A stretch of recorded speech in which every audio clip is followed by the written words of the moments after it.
I feel like at this point of the season, like, doesn't matter how you win, you just got to win. Mm-hmm. No one really remembers how ugly the game was. They just remember that either you won or you lost.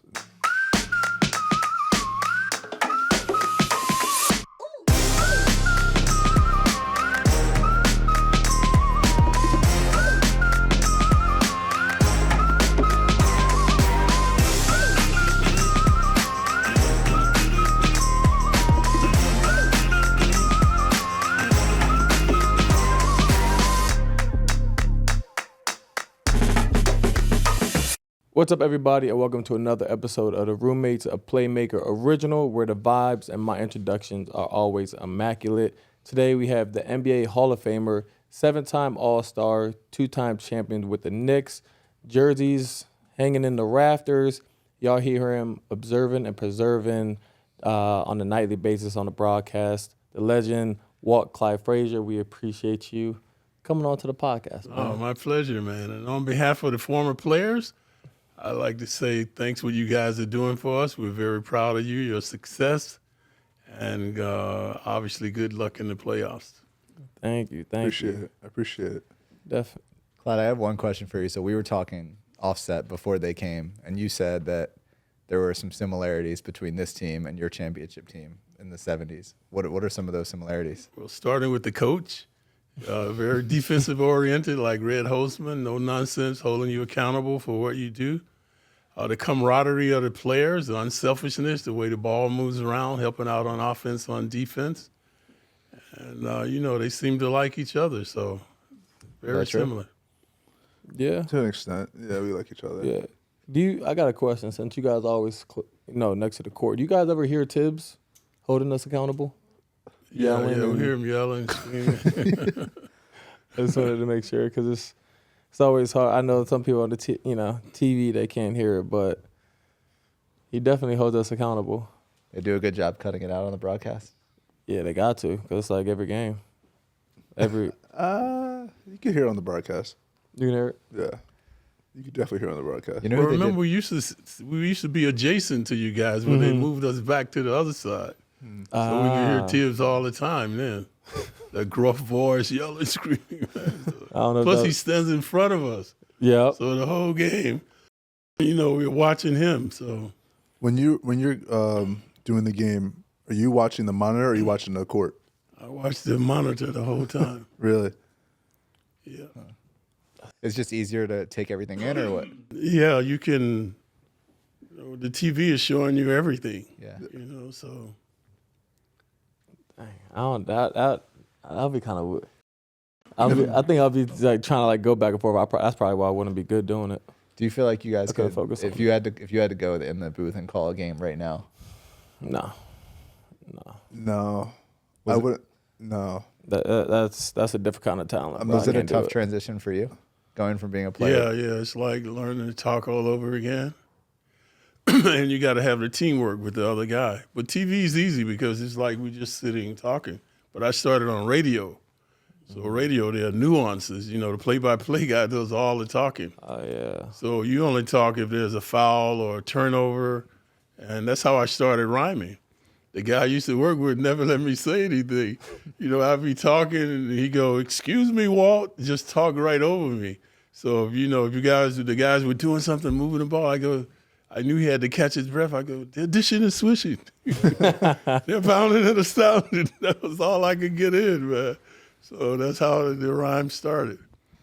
I never really thought about that. Radio, obviously, people can't see what's going on, so you have to tell them everything that happens. Or with TV, it's more like it's entertainment. It's like we're talking now. It's easy. Yeah. Yeah, I couldn't do radio. I'm not mature enough to do that yet. No. Not mature enough. Would you guys ever want to like transition into that when you're done playing? I thought about it. I mean, you don't know. I for sure would think about it. You're not doing it. I don't think so. I think once I'm done hooping, unless my kids want to play, bro, I don't think I'm doing anything basketball related. Bro, this is a start, man. Yeah, I can do this. We can do a start. podcast, keep the podcast going. I can Yeah, but see, you might get the bug from this. Like with me, I used to be quiet and shy.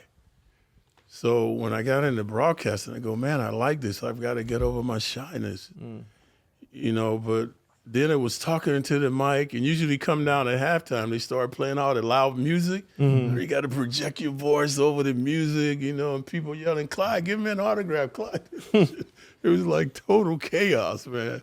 So this guy, Marty Glickman, used to critique me after every game. And that's how I finally caught on to the nuances of what was happening.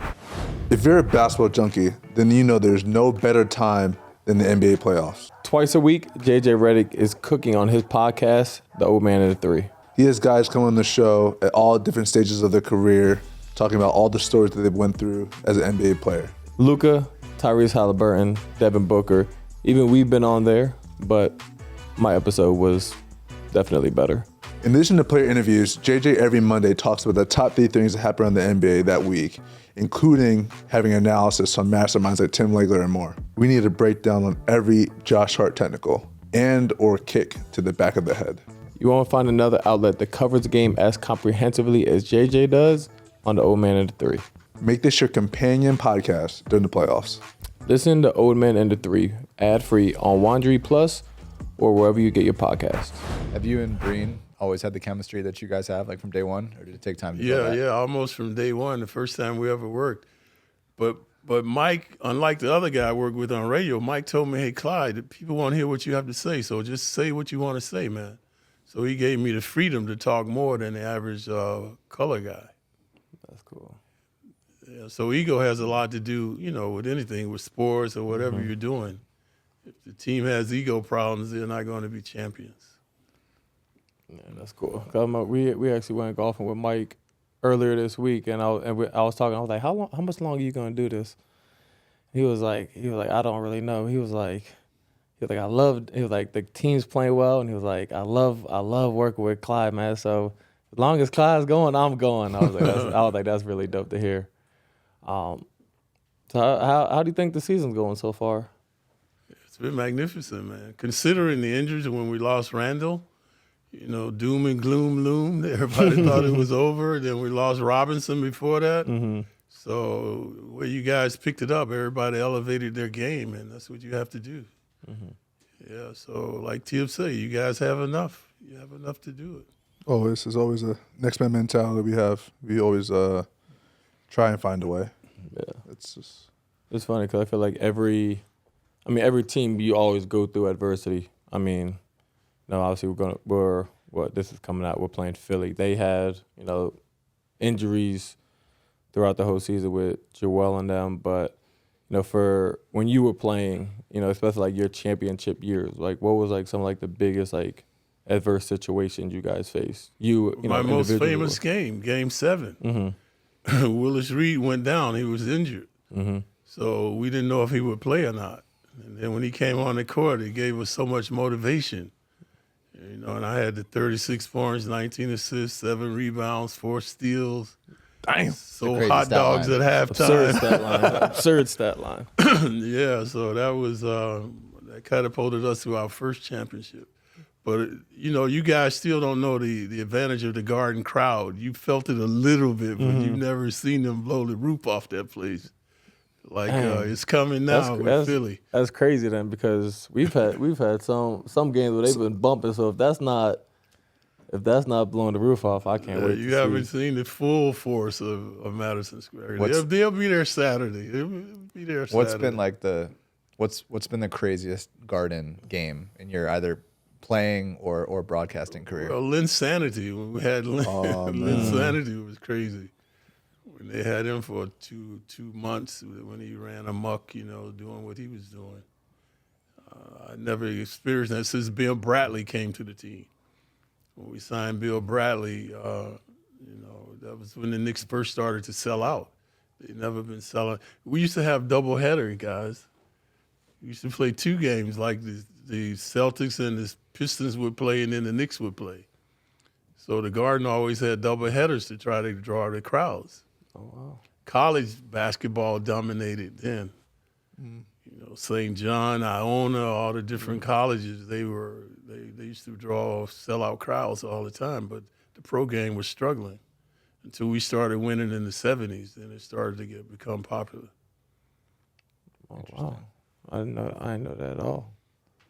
What are your thoughts on the play-in? Because we were watching it last night. We were like, yeah, the league, they were up to something. They knew what they were doing with this. Do you feel like it's been a net positive? It's been like a really exciting element? Yeah, because you can't rest on your laurels. You Sure. got to come out and compete and show some pride, you know. So I like what they've done. Yeah. I think the only people that hate the play-in are the one that's in the play-in because it's just more games. But just like watching the play-in, it's, I don't know, and it's like it's made the whole last month of the season like so much more competitive because teams are trying to not, they're trying not to be in the play-in, they're trying to get in the play-in, they're trying to get home court of the play-in. So it's, even like the Chicago game, the last Chicago game that we played, I was surprised because I'm like, all right, they have home court, they're in the play-in, and I was thinking like they're going to, a lot of times, teams kind of play their guys a little bit and then just rest them, and they were like, nah, we have the play-in in like 2-3 days, we got to get in a rhythm, and they played their starters like 40 minutes, and they almost won too. Yeah. So it's the play-in is probably one of the best things the NBA have done in the last, 5-10 years. Yeah. To really like help the excitement of the game. Eat stress-free this spring with Factor's delicious, ready-to-eat meals. Every fresh, never frozen meal is chef-crafted, dietitian approved, and ready in just 2 minutes. Also discover more than 60 add-ons every week, like breakfast, on-the-go lunch, snacks, and beverages to stay fueled and feeling good all day long. What are you waiting for? Get started today and fuel up on your springtime goals. No fuss, no mess meals. Factor eliminates the hassle of prepping, cooking, and cleaning up. Simply heat and enjoy your meal. Head to factormeals.com/roomie50 and use code ROOMIE50 to get half off your first box and 20% off your next. That's code ROOMIE50 at factormeals.com/roomie50. You guys watched obviously you watched Philly, Miami to find out who you're playing. Yeah. Yes. That was a dumb question. What was your take on the game? The take on that game was it was an ugly game, I'm not gonna lie. But like I feel like at this point of the season, like doesn't matter how you win, you just gotta win. Mm-hmm. No one really remembers how ugly the game was. They just remember that either you won or you lost. And so if you can win games when you're not playing well offensively, that's a plus. So I think that's what makes teams dangerous when they find out how they can win when they're not playing well. That's just another advantage that they have, that they know that they don't have to be at their apex to win games. Like we're not making shots, but we can do this and this and this and still find a way to win this game, and then just come back to the drawing board the next day. So that's what I took from it. It was just, and it's cool to see like how like the refs are officiating it, because like that game was wild. I'm curious to hear your take, because obviously the physicality that you played in was different, but like that Philly Miami game, I think I tweeted something like I didn't know, I'm like they're either getting hacked or they're just like everyone's flopping, because like they weren't calling fouls, people were just flying all over the place. So it's kind of, I don't know, I feel like it helps us a little bit. We get to kind of see how the refs are going to start kind of reffing some of these games, and we don't have to like take 2-3 quarters to get adjusted to it. Do you typically notice like a shift in the way games are called when it goes from the regular season to playoffs, or does it just depend year to year? I know you haven't been in too many playoffs. But. Oh. Ooh. Historically, they let you play. Mm-hmm. Yeah, it's a lot more physical in the playoffs. I would say it's definitely more physical, but like there's really no like transition period to it. It's just like, all right, this is how it's going to be, and then we got to set the tone from the beginning. And I don't know. I'm curious, because I feel like this year, like post All-Star, it was actually, yeah, I'll take that was back. Post All-Star totally it was different, for sure different. Yeah, because like you were able to be, more physical. They weren't calling as many like touch fouls or stuff like that. Post All-Star. And Clyde, I'm curious to see your take on it because obviously you're watching all these games and you're seeing it. Like, did you feel like there's any change in the refereeing, like from the beginning of the year to now, and then obviously playoffs is coming up? Yeah, definitely. They let you guys play a little more the latter part of the season. Yeah, I guess they want more flow with the game, not stopping it all the time with different fouls. So the playoff is going to be that way. You set a tempo, whatever your reputation is. That's what you get by with. If you're a physical guy, they let you pound a little more.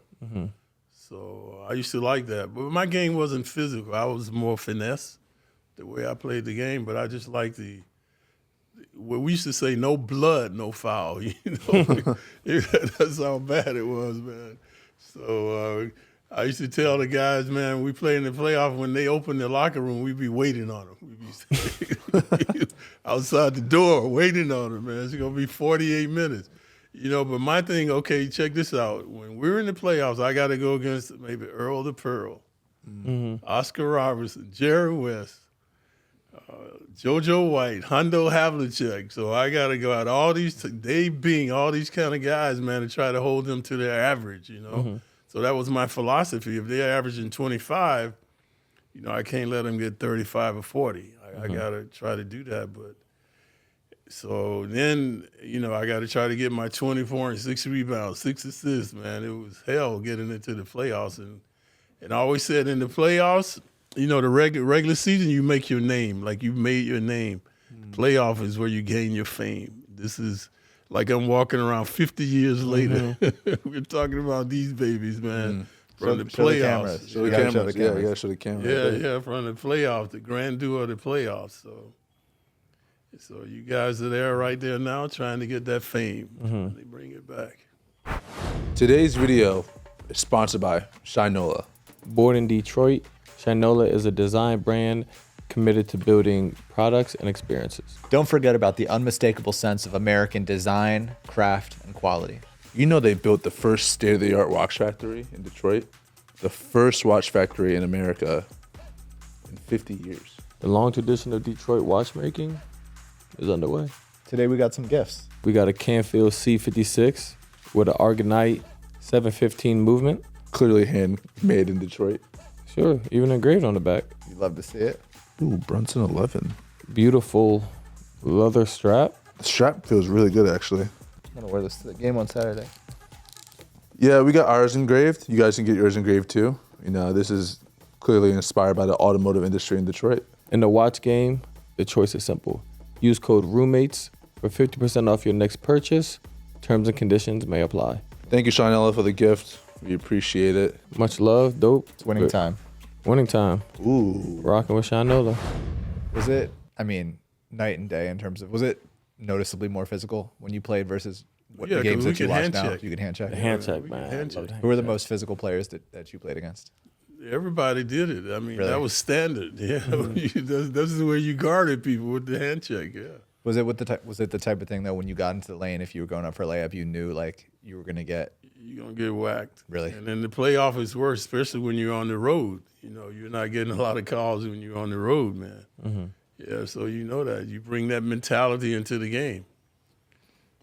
Who was if you want to, who was one of the players when you're like, if there was like, damn, I gotta go against this guy tonight? Like, who was like one that you would thought like? Earl the Pearl was my nemesis.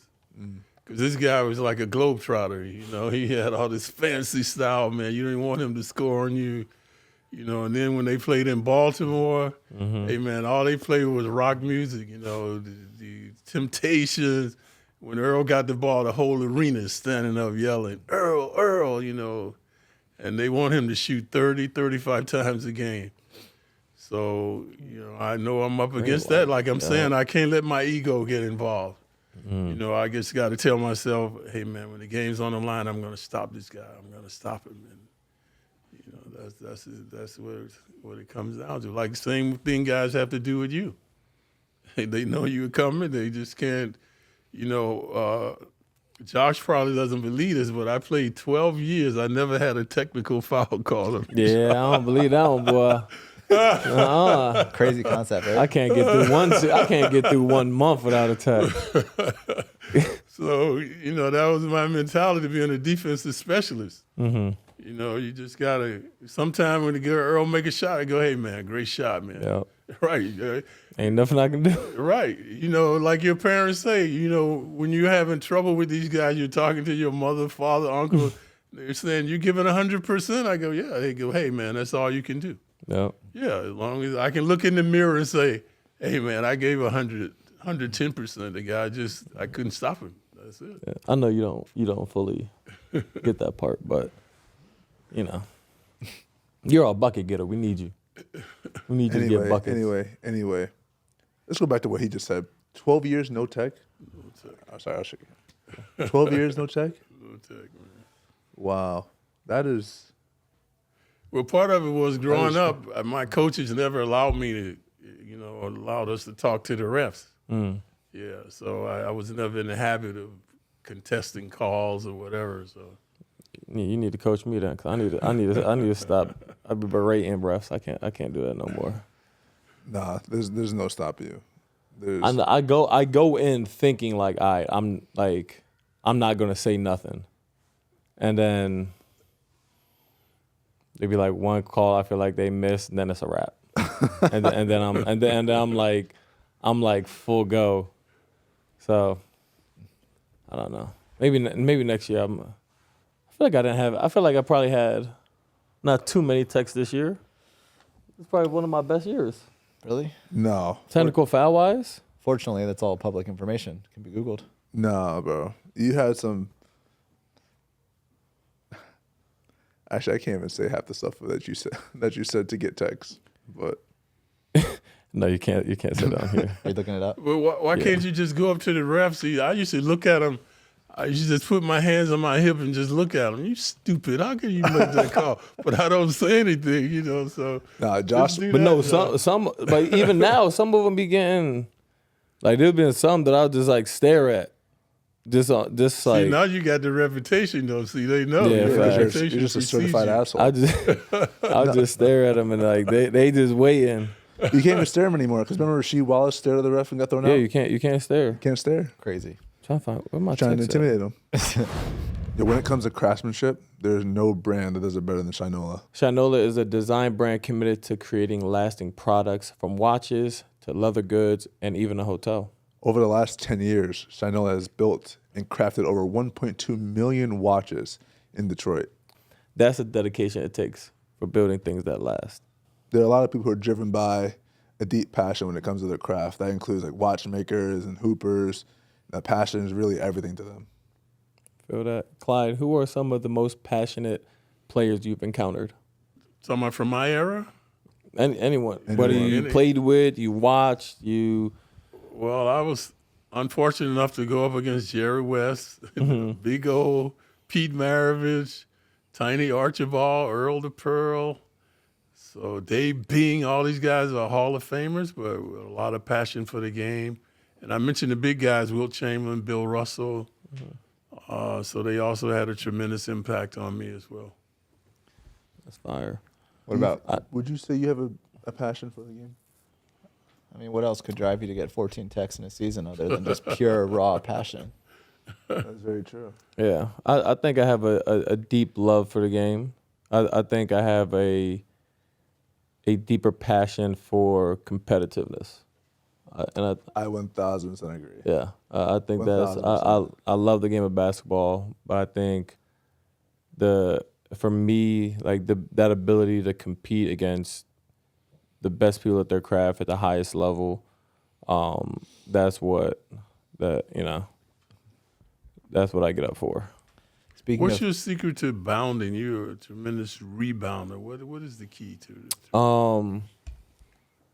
It's funny because obviously, like, you grow up thinking like, all right, box out, this, that, and other. Like, I don't box out. I just I look at the ball. When I see guys shoot, I try to track it and think where it's gonna go, and I just go pursue it. I think that's the biggest thing for me, because like like if how you're taught, someone shoots the ball, you turn, you box out your man, like it's not realistic. At some point, you lose contact with the ball and you have no idea where it's gonna go. For me, I just look at the ball and I'm just like, I'm gonna beat whoever to this spot. So I think that's just, my key to rebounding. I don't do like the whole boxing out, doing all that. My thing is like I'm going to out pursue you, to where the ball is going to be, and I think it's going to be, it's going to land here. So I think that's like my biggest thing. Josh gets mad at me when I steal his rebounds. Yeah, because then you get the ball and then you walk up the court like, hi, like no, bro, we got to go. If I get the rebound, I'm near. Speaking of going, are you guys going to try to run Embiid? What do you think you guys are going to try to do against the Sixers? Yeah, I think that's one way where we were very successful at this year in playing in transition, and I feel like it's sometimes our way to get like the easiest shots. No, we don't got Jalen's not bringing the ball up, guys picking them up, 94 feet harassing them. You don't have to worry about the physicality and doing, trying to get open and do those kind of things. You're just running, trying to, fill the lane and space the court. So I think that's something that we're definitely going to do. When Jalen gets the ball, hopefully he either sprints up or passes to someone who's more athletic or faster and allow them to get out in transition. But for sure, I think that's something that we're definitely going to, try to do and make a point of emphasis. One last question on passion. Who do you guys think the top 3 most passionate fan bases in the league are? Knicks, Lakers. Passionate fan bases? Boston, maybe. Knicks, Lakers, Boston? One thing about, I would say this, obviously, I saw it when Derek was the MVP and all that stuff, and they were the 1 seed. Chicago's an awesome fan base. Awesome fan base. Philly isn't bad. Philly's a relentless fan base. They're definitely passionate. Like They were booing in the first quarter. The thing is, They went down 11 and started booing. I was like, well, that's crazy. They'll boo, and then like as soon as you turn up, they're like, all right, like we're good now. Yeah. But like, Do we miss any? They don't care. Did we miss any? Did we miss any? Philly, Boston, Chicago, obviously all the big cities. I think Portland's up there, bro. Really? Yeah. Because, like, there's, like, for example, like, you were saying, like, when Chicago was good and, like, Chicago now is struggling. No. Even when Chicago was, like, struggling, quote, unquote, like, obviously not where they were, like, the fans are still, like, they sell out all the time. Yeah. Their attendance is always there. Like, it's never like, oh, they're not that good, we're not going to go to games. Like, you can see that sometimes there's fans not going to games. Yeah. Chicago always has fans. Tell me something, guys. Ironically, you guys play better on the road than you do at home, according to analytics. So how do you explain that? Usually the guys are better at home on the road. Personally, I've been like that since high school.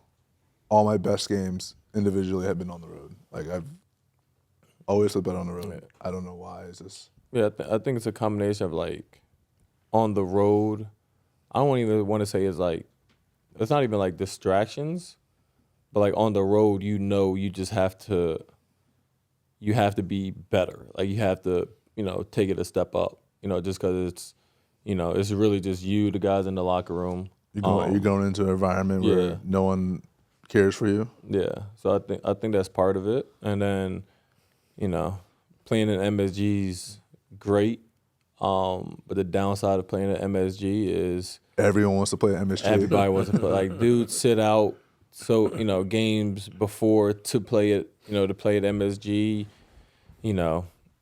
Guys go for. They have outer body experiences and they go for like 30 and 40 in MSG. Like, it's just, that's the downside of, being a Knick playing in MSG. You're going to get everyone's best shot. And people rest and they they make sure when they step in the MSG, like you get their best shot. Yeah, Clyde. So this is the shout out to Shinola for this. It's a Canfield C56 watch engraved in the back. So we wanted to say appreciate it. Thank you for coming on the podcast. Obviously, thank you to Shinola. For you watchers and listeners, make sure y'all go get y'all's. Many dope fits and suits, so hopefully this is this will go along with my tan and beige. Yeah, something that you can rock and engraved in the back with your name on it. So we appreciate it. We appreciate you coming on, and we appreciate you shouting out the pod on air. Yeah. Keep up the good work, guys, and all the best going into the playoffs. The real season starts now. Yes, sir. Gain that fame. So here we are. We got the side talk question of the day. Watch your mouth! What's up, fellas? It's your main man, Little Mozarella, and here's the side talk questions of the day. When you guys got a little shmoney, when the wallet got thick, when you put so much money under your mattress your nose was hitting the ceiling, I want to know what's the first thing you went and purchased when you got big money. And the second question is, do you still go back to your old neighborhood to eat? And if you do go back, do you go back flossing or do you tuck your chain and put your money in your sock? Tell the truth. Nobody moves. Nobody gets hurt. Hey, you doing? It's a lot here. Clyde, you go first. Yeah. He was talking money to the ceiling. That wasn't me. His first question was it when you made your money was the first thing that you bought? Yeah, first thing you bought. Well, my only passion has been clothes. I don't smoke, I don't gamble, I don't drink, I don't do nothing, man. So the only thing I ever bought was clothes. And my whole thing for being an athlete was my mom. And, obviously when I got money, I bought her a house. So that was the thing that I did. Just a quick question on the clothes. How many suits do you have? Do you know? Hundreds of suits. I used to do endorsements and different things. But the thing is, I haven't gained weight since I played. I mean, I used to weigh 205 when I played. Now I'm like 190. So all of my suits that I had in the past, I just have them tapered. The fabrics are still in style. So that's how I accumulated so many suits. Cool. Dang. What's your favorite? Do you have a favorite? Yeah, the cow. There's a cow suit that I wear that the fans like. It looks like a cow, brown and white. What about you, Bravest? Sorry, what was the first thing you bought? That wasn't the first. That wasn't the first. I think the first thing I bought was a car. First thing I bought was a car. Right? Yeah, almost positive it was a car. Do you want it? What kind of car? It was a Range Rover. Nice. First thing I bought was a Range Rover. Nice. What about you? I think with a watch. 3 cars. No, You bought 3 cars? You have more cars than me. It's a lie. Now? Mm-hmm. It's a lie. How many cars do you have? 2. How many cars do you have? I have 2. My wife has a car. But I have 2 3. cars. I have 2 cars then. No, because never mind. I think I bought a watch. I bought a Rolex. That was my first thing I bought. And then do you guys go back? What was the next question? Do you go back to your hometown and do you floss? I mean, I go back. I don't floss. I mean, I floss, but I don't floss. Yeah. Honestly, I don't go back too much anymore. Wow, you changed. Nah, I don't change. I'm just life, bro. You guys feeling pressure, man? Going back to Philly to play where you play college ball, people, a little more attention. No, you can't disappear. More comfort, honestly. Yeah, yeah, more comfort. I mean, so many people there. Some of my favorite food spots are in Philly. One of my favorite barbers in Philly. it's kind of like a second home kind of thing. So it's not pressure. It's more like comfort. It's like, all right, like I played I don't know how many games here. Like I'm cool.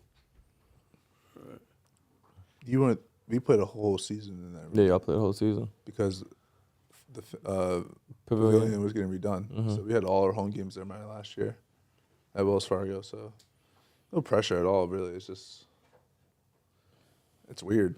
Mm-hmm. See, I hate going home when I have to go home to play. Yeah, I hate playing in DC.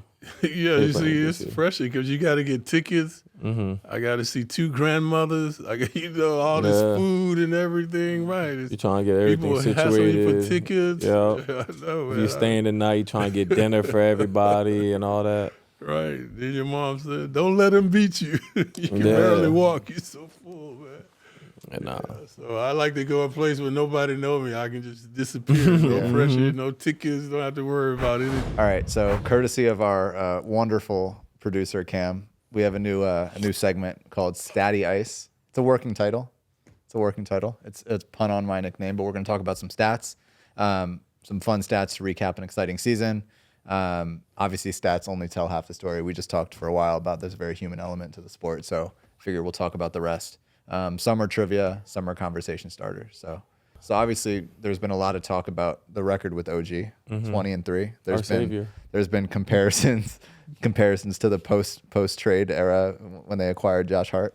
But why? This is better than a Josh Hart post trade era. I know. Why is the team so much better with OG? I just want to give some love to OG, man. Even though me and OG don't see eye to eye. You're trying to get a clip. No, I'm just saying because I know he sees some of these things. So I just want to say shout out to him because he got mad when I didn't say his name properly on, the podcast. Then he got mad at me the other day because I misspelled his first name wrong. So How do you say his first name? How do you misspell 2 letters? No, it's spelled OH-GEE. So, he was mad at me about that one but that's what I thought. So, okay. But anyways, man, it's been having him.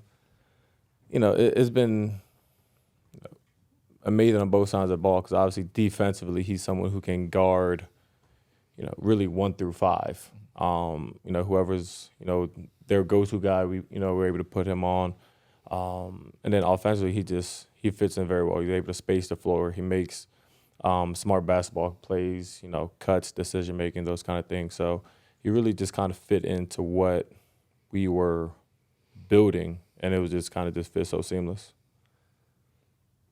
I think you said it perfect. Yeah. That was amazing. Thanks, man. What do you think, Clyde? Well, he doesn't need the ball, so that gave the team better continuity. Gave Jalen a chance to create more off the bounce, and guys just move and go to different positions. So the continuity picked up. I would say, piggyback off that, I remember one of the first games, I think I said this on TV or whatever, we came out of a timeout or something. I was like, oh, if you do this and this, you got to do this. And he was like, yeah, I don't really know what I'm doing, so I'm just going to keep cutting. Yeah, I think it was the first game. He had 17. Right? Yeah, and anytime I drove and I kind of I pivoted and just looked for an outlet, all of a sudden he's just in the right spot for either a dunk or he's moved down to the corner or he shook up to whatever. He was just always in the right place. I was just this dude just, I don't know, just made it natural.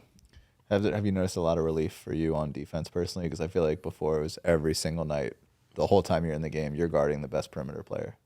Yeah, I mean, I don't really have to guard those guys anymore, so I'm cool. There's certain guys that I hate guarding, so now I don't have to really worry about them. Who do you hate guarding the most?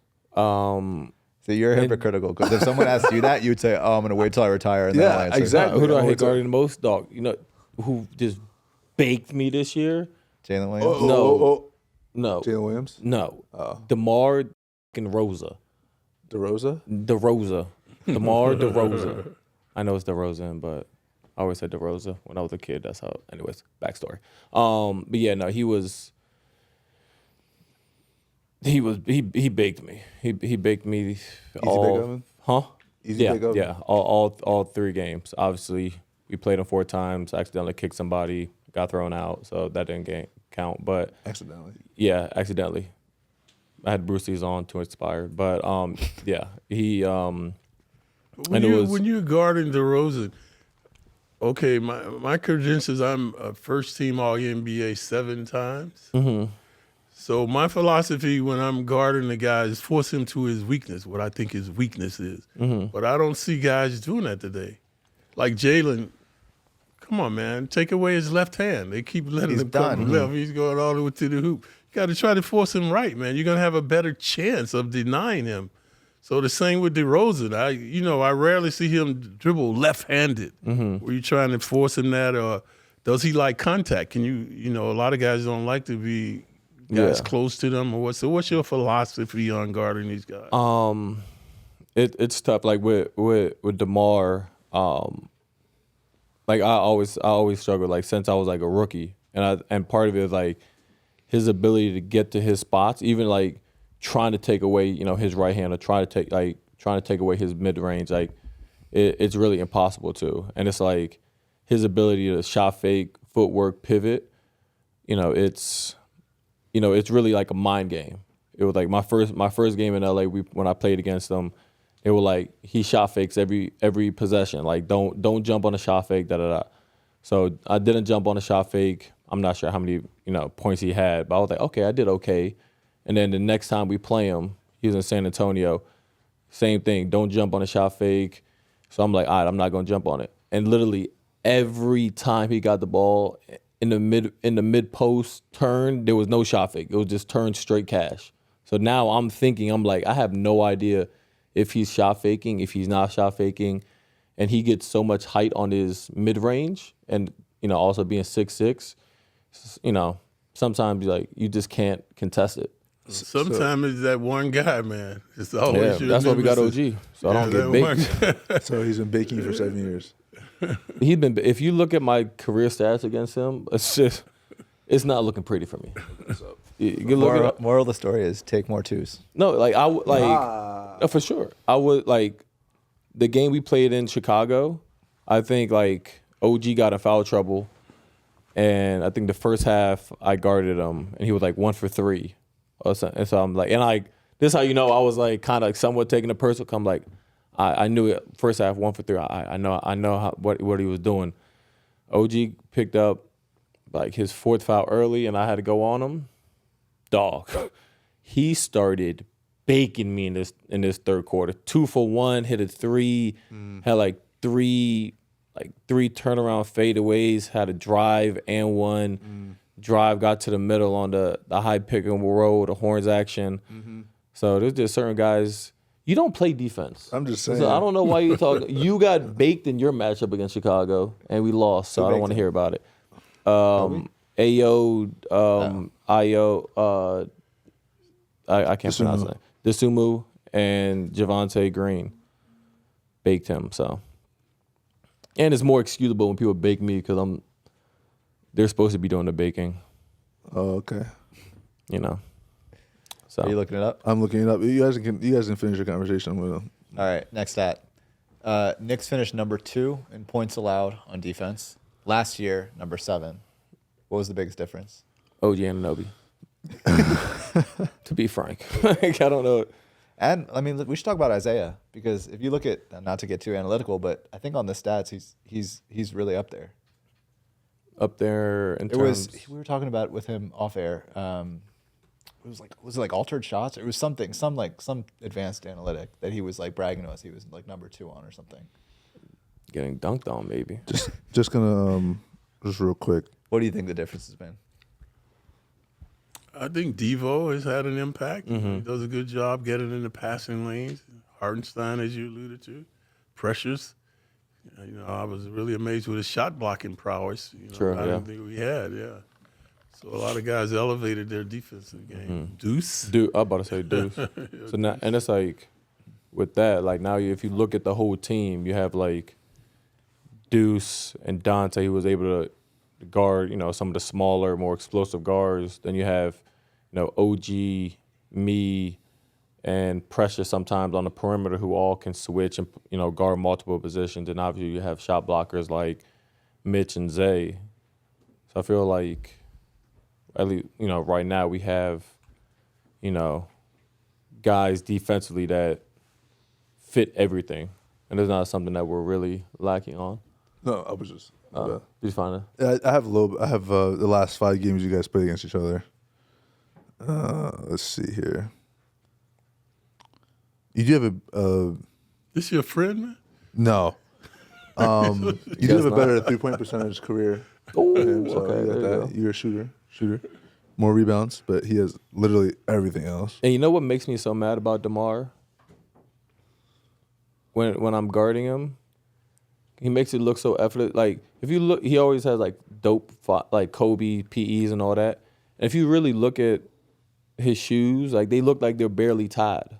Like it looks like he's not really like He doesn't tie his He shoes. doesn't tie them. There's no crease. It looks like he's not. They're brand new. Yeah, it looks like like if you look at some of my shoes, they got scuffs. Like they're like the tie tight. You can tell like this dude was like going through some battles. You look at his, they all clean, smooth. Dude was baking me without tying his shoes. So I would say last game he had 30, you had 12. Just comparing side by side. But it's also a different match. We're talking about this. They're very different matchup. 34 to your 17, a little better, kind of. The game got kicked out. He had 20, so it doesn't really count. 20 to minus 0. 20 to 0. Before that, he gave you 28. You had 3. And before that, when you're in Portland, it was 27 to your 13. So you're not doing bad. Different roles. Different role. I'm just saying, like, but he definitely does. He gets hearts in his eyes when you see you when you're defending him. Dude sees me. He's like, "Yep, I got one." And the percentages are pretty positive too. Shooting pretty much over 50% every time he plays you. Yeah, I'm telling you, bro. He that's like one of the dude that he consistently bakes me. And there's just not a damn thing I can do. Cause like he loves like his mid-range shot, but he loves tough analytics, force tough too, short force turnaround jump shots, and like now like some of these dudes, especially like the mid-range game, like forcing those shots is like playing to their strengths. Like Demar, Brandon Ingram, CJ McCollum. Who else is like mid-range is? Oh, KD. Yeah, KD. I mean, that's a different conversation. Yeah. So, yeah, cooks me. Oh well. That's what. So now we got OG, so that helps. I don't got to get baked. The Knicks are undefeated since the Eclipse. Did you see like when Phil Lewis quote tweeted you when you asked about if the glasses are necessary? I have no idea who Phil Lewis is. He's a reporter for HuffPost. He has like a really large Twitter following. He's always reporting. Anyway, he quote tweeted your tweet and said we're about to see the first sports related Eclipse injury. Oh yeah, I saw that tweet. Got like thousands. I saw that tweet. I didn't know who the guy was. Yeah. Was the Eclipse good luck for you guys? It was a waste of time. Yeah, a little anticlimactic. It was very wasted. Really? Yeah. Because we weren't in the zone Line where of it will totality. block out. Yeah. Yeah. So it was a waste of time. So Jalen has the 3rd most points in Knicks single season history. Who is 1 and 2? Me and Patrick. Patrick is 1. Patrick is 1. But you're not number 2. Not number 2.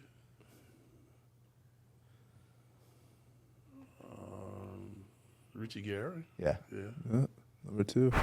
Clyde, we appreciate you coming on the Roommates podcast. Thank you for all the love that you been showing on the broadcast for the podcast, man. So we thank you. We thank you to the fans for listening, for tuning in. Continue on this journey with us, and we appreciate it.